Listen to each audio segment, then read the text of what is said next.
also integrally involved with the issues of coronavirus task force that we have set up. So once again, over the last 2 years, the Simmons and Grenville Football Federation, like most other sporting entities, have gone through a basic lull in terms of activities that were approved for completion. Nonetheless, we take an enormous amount of pride that although we would have suffered in local competition, we have been able to successfully keep our 8 national teams engaged with instructor training and in a safe environment throughout the pandemic. And we are proud to say that we would have participated in international engagements over the past 2 years at various age groups and levels. We continue to do so despite the challenges and the enormous amount of financial strain that playing in these competitions would have occasioned, based on the fact that we'll have to mitigate quite a number of health issues in our travels. Specifically, it has been critical because our travel arrangements, for the most part, were completed by chartered airlines, which in itself would have exponentially increased the cost for participation. Nonetheless, we are very much happy with the results that we have been seeing with our technical program that has been rolled out and what we're seeing on the ground in terms of the players' engagement in the philosophy that is now articulated by our technical director, Mr. Tian Gordon. Nonetheless, today is all about the team that will be traveling and have been preparing for months. And I'd like to just say, please feel free to engage the team, the management, and the captain, and feel free to ask of the Football Federation itself the strategies that we have employed and the ones that will be rolling out shortly. So once again, thank you, and do have an enjoyable day. Thank you, Mr. Dixon. Oops. All right, thank you, Mr. Dixon. I would now like to invite Mr. Nelson Hillocks to give his remarks.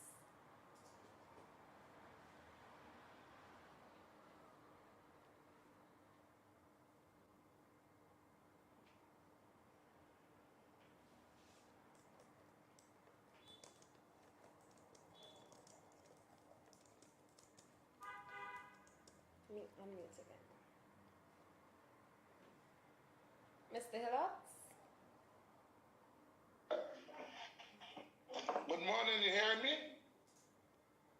Good morning. Yes, we're hearing you. Good morning, I'm hearing you, Nelson. Go ahead. President of the SVGFF, Mr. Carl Dixon, General Secretary, Mr. Poya, other executive members who I'm sure is on this press conference, Manager Chillingham and Head Coach Huggins, members of the team who I know will be also on this very important press conference, the media, other players, all the players in preparation, parents and family of the players. As sporting morning. This morning, as chair of the local organizing committee of the SVGFF, and as the director of sports of this country, I want to bring greetings and best wishes to President Dixon and his executive, and to the entire management and the team of the female Vinci Heat.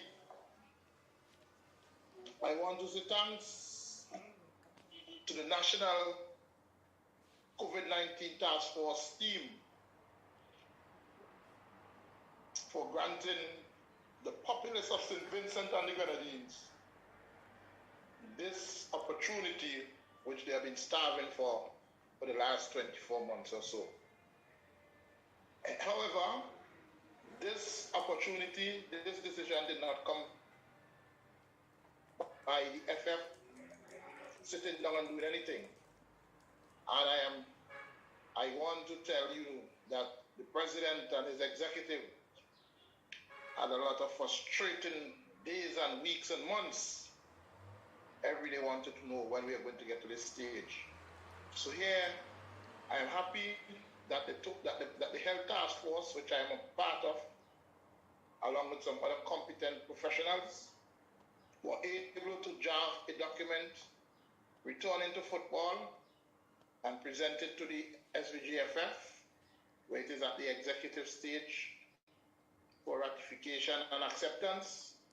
And out of that document, we could have pulled, along with the hard-working GS and the technical committee and the tournaments committee chairs, along with Mr. President, who is always there to give his advice and to lead us in the correct position. I'm happy that we could have come up with a document to submit to the Ministry of Health.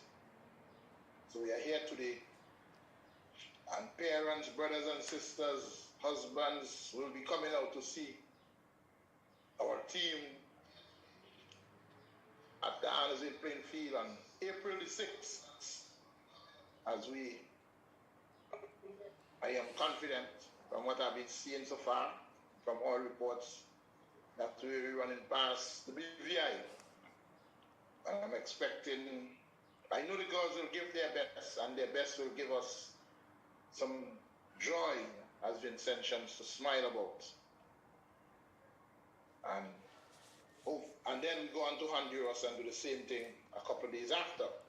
So I want to say thanks to the hard-working task force team, thanks to the Ministry of Health and the SVGFF for affording us that opportunity to tailor such a document. It was about 13, 14 months of very hard work, but I think hard work paid. And I want to say, at this time, I want to urge all Vincentians who are eligible, because as we know, this is a vaccinated event. You have to be vaccinated to be a ball boy in this event. You have to be vaccinated to even clean the rooms.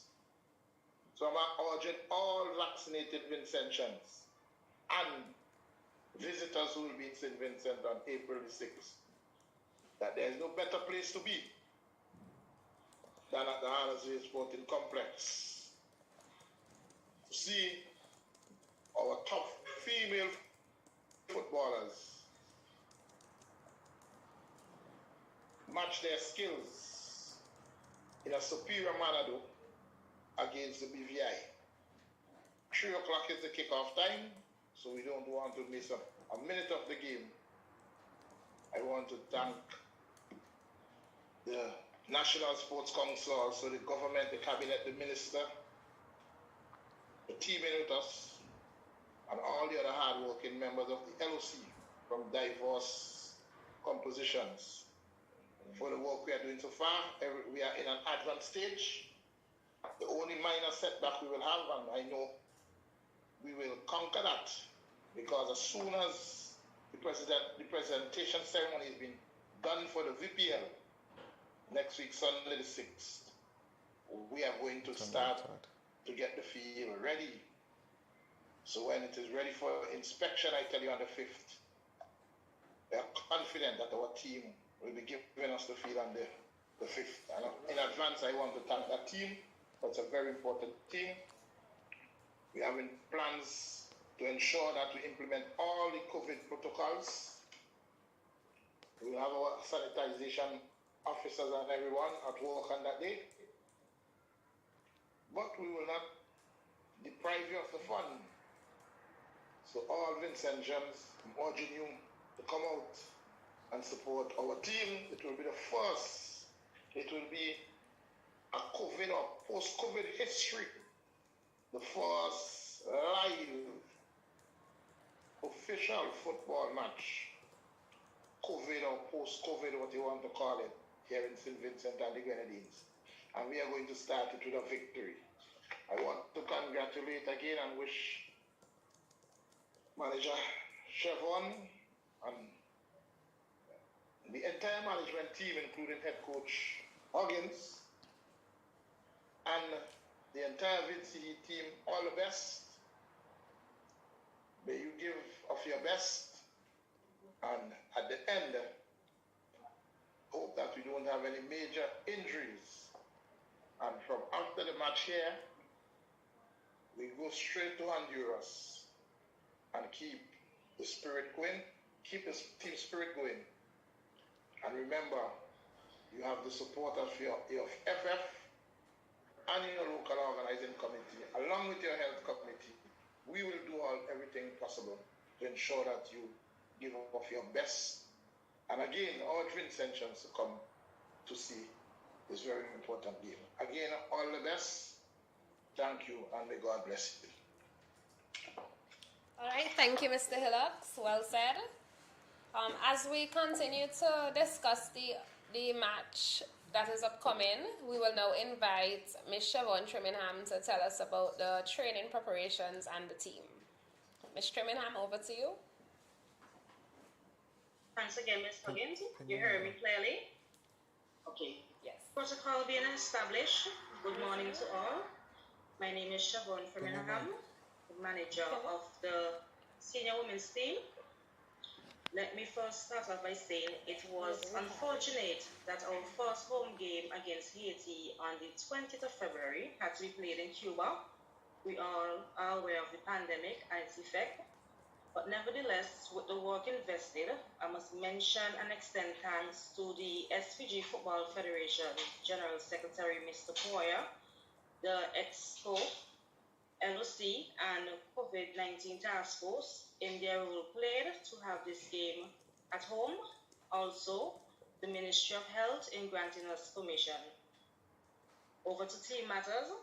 The delegation is happy to be given the opportunity to kick off the first game, and a female game at that, on home soil after 2-year suspension of national competition. Joining the team will be 2 foreign-based players, a midfielder, Miss Tinny Charles. She plays for the Bilal-Cape Town FC out of England, and striker, Miss Cherise Cyrus, who is a student at the GC Foster College in Jamaica. Expectations for the game against BVI. We have all seen the scoreline for their last 2 matches. Nevertheless, we are not going out overconfident and underestimating our opponent, but we will fight in securing our first wins in Group E. Then the delegation of 30 will leave on the 9th to play our final game in the group stage against Honduras on the 12th of April at the Francisco Morazan Stadium. I hope I gave justice to that. At 3:30 in San Pedro Sula. Please note that all games will be broadcasted via the CONCACAF Facebook page and the YouTube page. So again, patrons on the 6th of April, Annisville Sporting Complex, come and support the ladies as they bring the heat to BVI. Over to you, Ms. Huggins. Thank you, Ms. Trimingham. We will now discuss the technical aspect of the game as we invite Coach Cornelius Huggins to give his remarks.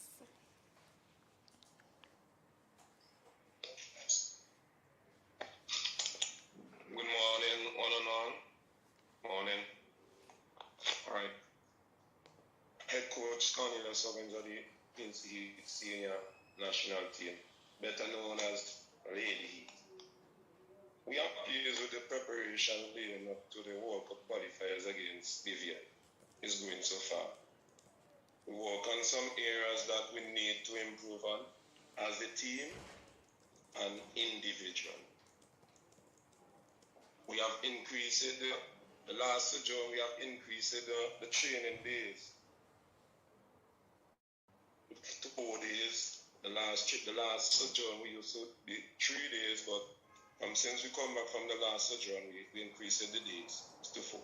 The intensity of the training have increased also too. We noticed that is something have been missing from the last sojourn, so that's an aspect that we have worked and increased the days and increased the intensity of the training. The players are very confident and happy going forward. The training days was Monday, Tuesday, Thursday, and Saturday. And Saturday we played a game against a male. A little bit toughness in, but even though the game was awesome, so we look at and see if the players understand what we didn't implement in the game. We get 30 players in training. The possibility we're supposed to go in camp soon. For me as the head coach, the last results does not really show the true talent of the team. We have some really good talented players who can play. They just need to show it. I would love to see the public come and support the team. Even though they make a mistake, still they behind them, rally around them, give them the support because they're going to need it. Be that 12 person. Even if they make a mistake, still help them. The 12 person does really come. And the support does really, the 12 person will help us against the game against BVI. As the manager has indicated that we have two players one from England and one from Jamaica, which I think and we know can bring something to the team. So the game against BVI, you're going to see a different team, even playing-wise also. Because as I said before, the intensity of the training has stepped up. The players accepted it, not really accepted, they responded very good with the intensity of the training. We work a little bit more on getting them a little bit more fitter. Because these is areas that we notice that need improvement. So for me, as the head coach, I'm happy with the preparation leading up to the game against Libya.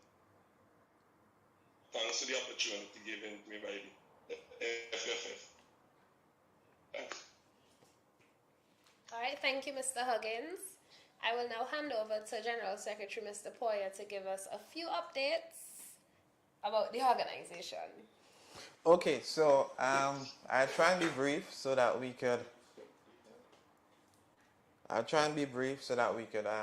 open the floor for questions. There are one or two things I would just like to bring us up to date, all in keeping with the game on the 6th of April. The CONCACAF officials, they're expected to arrive on the 3rd and the 4th, and what we recognize as an organization and as the local organizing committee that is chaired by Mr. Hillocks is that the match in April is going to bring revenue to the country. We are engaged in the services of bus drivers, buses transportation, who specifically would be dealing with the delegation that is coming in. So they would be moving the BVI team and officials. So we see employment that is being created there, employment for the caterers, and it's good for the country that the Federation is doing something to help generate income at a time when we are facing the COVID-19 pandemic. That out the way. As it relates to Annisvale and the game itself, as was mentioned, the game kicks off at 3 p.m. I would eventually allow Ms. Huggins to tell you.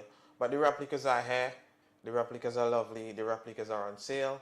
We have a deal on the replicas as well. You could get your replica for $90, whether it's in the blue, the gold, or the green, well, the yellow, blue, yellow, or green. They're here and they're on sale. The tickets are at $10 for adults, and we've entered into an arrangement with a number of institutions, schools. We're doing a conversation now with the college as it relates to programs and packages that we could do as it relates to get more persons at the Annisvale playing field. I know we're working with a specific number of spectators, but the support that we can give to the young ladies is what we're requesting from the country, even though you're not there. We would later update the country as it relates to streaming, because we are in conversation with CONCACAF, our parent body, as it relates to streaming of the match. So the entrance fee is $10. We're going to be having a PCR test results is needed for the officials and the participating team, but for spectators, we just need your vaccination card and we will be having temperature checks at the venue. We would only be using the Frankie Thomas stand, the Mike Finley stand, and the PH Vera stand. So as it relates to spectators, you would occupy those 3 stands. We're not going to specify it on the tickets, but it would be your choice and your preference as to where you sit until we reach the allocated amount of numbers of spectators per stand before we decide who goes where. So you would have to get there early. We're encouraging you to get there early, or you might lose your preferred seat. As it relates to the local organizing committee that's chaired by Mr. Hillocks, we made a visit to Sports Council, and we would really like to thank the National Sports Council. They have been very understanding and cooperative and supportive of the Football Federation. We would also like to thank the Cricket Association. We know VPL is going on now, and we are in conversation to how to get this over in the next 3 days, which they end the 3rd, and then we take over from the very same day, the 3rd, to get things in place for the game on the 6th. But we do believe we have competent team on all sides in all areas to make this happen. I think that's it for me as it relates to updates. It was said we played BVI on the 6th, and then we traveled to Honduras to face them on the 12th. And any other questions that would come to me through this forum, I would handle it. I would answer it, sorry. One more thing, we signed an agreement with an entity out of England called IFA. They are a scouting agency, and it is through them we found Tini Charles. Her father is Bomba Charles from Union Island. We've done conversations with a number of overseas players who they found first, but they're facing 1 or 2 challenges as it relates to passport. But we would have those resolved in the next coming months, and we would see a different senior women's team eventually, a different senior men's team. Well, not necessarily different, but the addition of foreign-based players. So that is the road we're going down as an organization. And as was said, we might have appeared as though we were dormant as an organization, but we were putting things in place. We were planning, we were creating policies, we were having conversations, we were scouting. A technical framework now is set up so that the national teams could look similar and we could play the Vinci way. Hopefully we're going into the communities. We've gone into the communities and we've spoken to the clubs and our leagues about our plans and our intentions as it relates to national football and our style. So you should see a bit of it on Wednesday the 6th of April, and you would continue to see what the technical programs have in place and the impact they're having on our national team. I would stay there and I'd pass back to Ms. Huggins and we'll open the floor for questions. All right, thank you, Mr. Poyer. Just to elaborate again, this is a fully vaccinated event, and this is going to be our first football match since 2019. So we invite everyone to come out and support Lady Heat as they give it their all against BVI. I would now invite the press for any questions.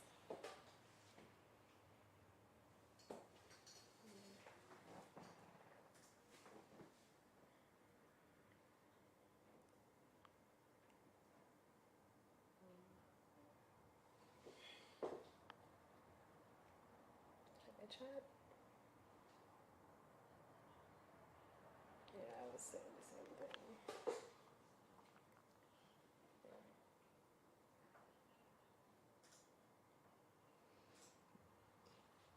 Like we said, the floor is now open for questions.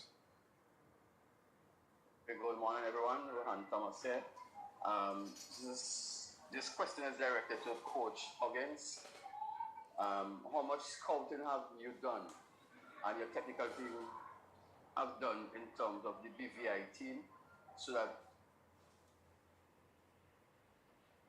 in order to counteract and to change the scope, probably change the score line and change the fortunes of the team come April 6th? All right.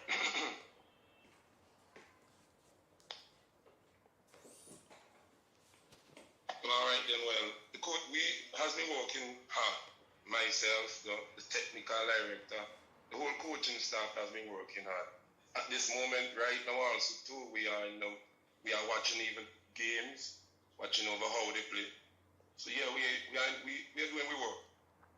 Because as a coach and me and the players and them, we don't want to feel the way how we've been feeling last year.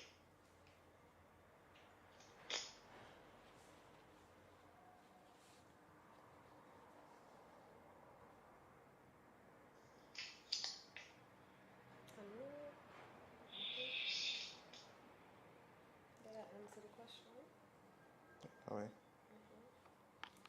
All right, thank you, Mr. Huggins. I hope that answered your question, Mr. Thomas. Any other questions? One final question relates to the arrangement with the heritage company out of that is doing the scouting. I noted that you said that you have already netted one person, netted in the sense of you have the service of one person from England. How many other players have you been able to get in contact with? You said that you have been in contact. Could you give us a number and so on in terms of their status and the present state of these players, so that the public can be assured, not that we are saying that foreign players are better than what we have here, but to give that assurance based on the comments that were made on the arrangement. This question is directed to either the General Secretary or the President, who will shed some light in terms of what has been going around in terms of the arrangement and the cost and so on. Okay, well, I'm not so sure if the President would jump in, but the cost of the arrangement between us and IFA, it's just 2,500 US. It's a yearly arrangement, and what they would have provided for us so far is one person per position for the senior men's setup, and 9 females. Well, it would be 12. 12, one person per position for each for the female team as well. So we have 12 with the females and 11 with the males. The arrangement is not just for the senior men's team. If we're going to participate in, let's just say, the CONCACAF U17 qualifiers or U20 competition for the balance of 2022, we have that opportunity to do conversation with them and said, this is the age category we want, whether it's under 12 or under 13, male or female.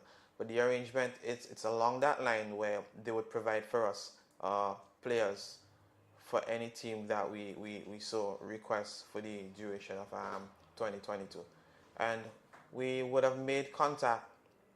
Well, first thing that we did, we sent the players to the coaching staff and the technical team, and they were looking at the players, they're assessing them, they're seeing how they could fit them into the squad, and the office and members of the technical team has been doing conversation with these players as to see their interest. And the fact that they were sent to us, which means IFA spoke with them and they would have expressed their interest. Some of them right now, they're having a number of challenges as it relates to timing of the matches, and that's why we didn't get moved for the female team. Clashes with school, clash with colleges, or clash with jobs. But we were trying to work those things out. We know later on in the summer it would be easier for us to get these players, but as we continue to work on things, we would see more national players from overseas who have parental heritage in St. Vincent added to our national teams.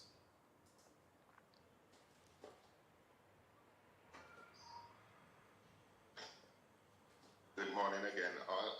Let me just confirm for the records as well, as an addition to what Mr. Thomas just spoke about. I would have penned a letter to the Minister of National Security, who is also the Prime Minister of St. Vincent and Grenadines, requesting a discussion and concerning second generation players for availability for the national teams across the board. I've had an acknowledgement from him, a receipt of the letter. Currently, most Caribbean islands, as far as we're aware, have the opportunity to field players with grandparents who would have come from the Caribbean island at the time. Our laws only cater for first generation players, so either your mom or your dad had to have been born in St. Vincent and a citizen of St. Vincent and Grenadines. This is very important to us because it would also widen the field that of available players for the senior national team and other youth development teams as well. So the letter would have been copied to the Ministry of Sports, to the Minister, and other relevant entities, including the National Olympic Committee.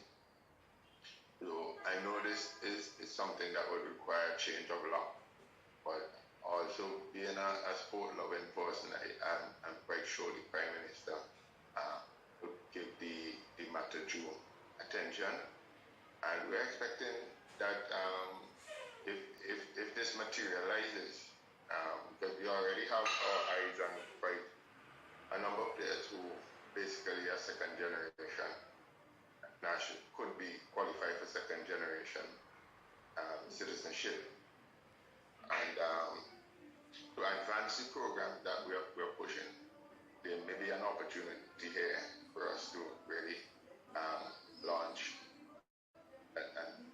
a real serious and sustained market in this particular field. So we're looking forward to hearing good things from the national security personnel, the immigration, and so on.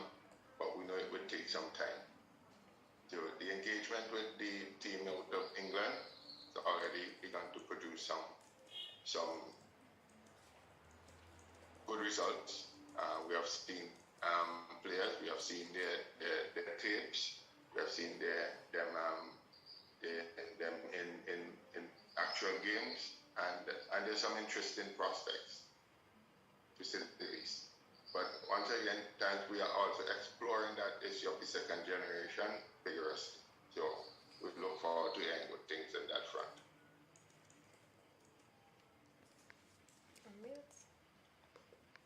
Thank you, Mr. Dixon. Are there any more questions?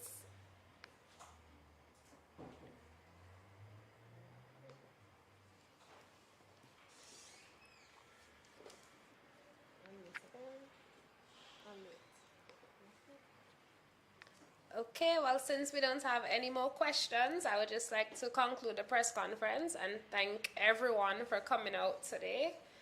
And just remember that the game would be on Wednesday, April the 6th at the Honnestville Sporting Stadium. We will send out a media release to summarize the press conference throughout the day. And yes, I would just like to tell everyone have a good day. I'm not sure if the President or the General Secretary will have any closing remarks.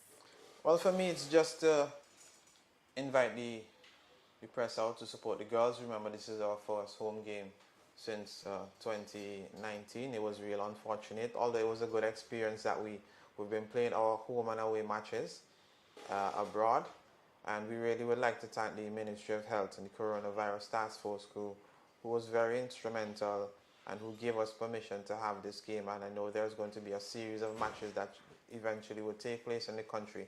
So come out, support the girls. Wednesday the 6th of April, just $10 to get you in at the venue. Bring a friend, bring a relative. Let's rally around Lady Heat and give them our full support. Tickets are available at the office, and the replicas as well are available at the office. So you could come in your thousands. We would welcome you here. Just wear a mask, and we would get those tickets on sale and to you. That's it for me, and thank you on the behalf of the President and the Executive and all affiliates and members of the St. Vincent and the Grenadines Football Federation. To Director Hillocks, thank you for your time. To the media, thank you for having us and for sharing the information to the people of St. Vincent and the Grenadines. God bless you all.